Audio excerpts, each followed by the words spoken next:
I've mixed up 3 separate stains at different strengths, as you can just see here.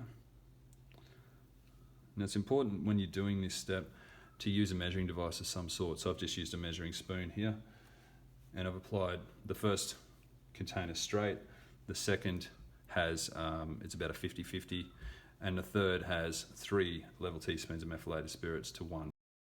So what I've done is then test those stains on a scrap piece of wood here. Now I don't have mahogany, unfortunately, which is a shame, but this is just a scrap piece of ply, and it should give us enough of an indication.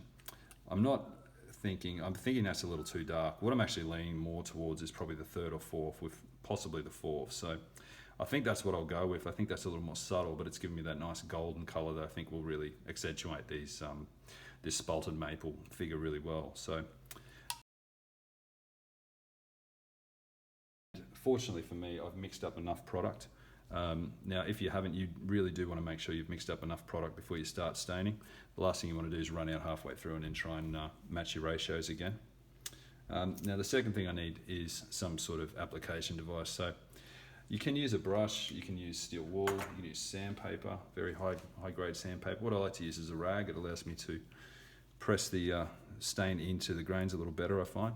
So what I normally do is just take a piece of cloth like this, and I'd fold the frayed edges inward, so just so we don't have any possibility of any fibers from those frayed edges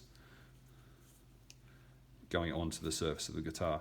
Once that's done, it's folded up into a workable square like this, and get some stain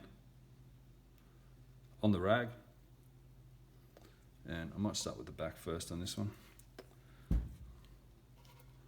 and simply start applying, working with the grain. So I'm going to apply this fairly quickly. Being an alcohol-based stain, it's going to dry quicker than a water-based stain. Now I'm working with the grain obviously as well, and it's going on really nicely.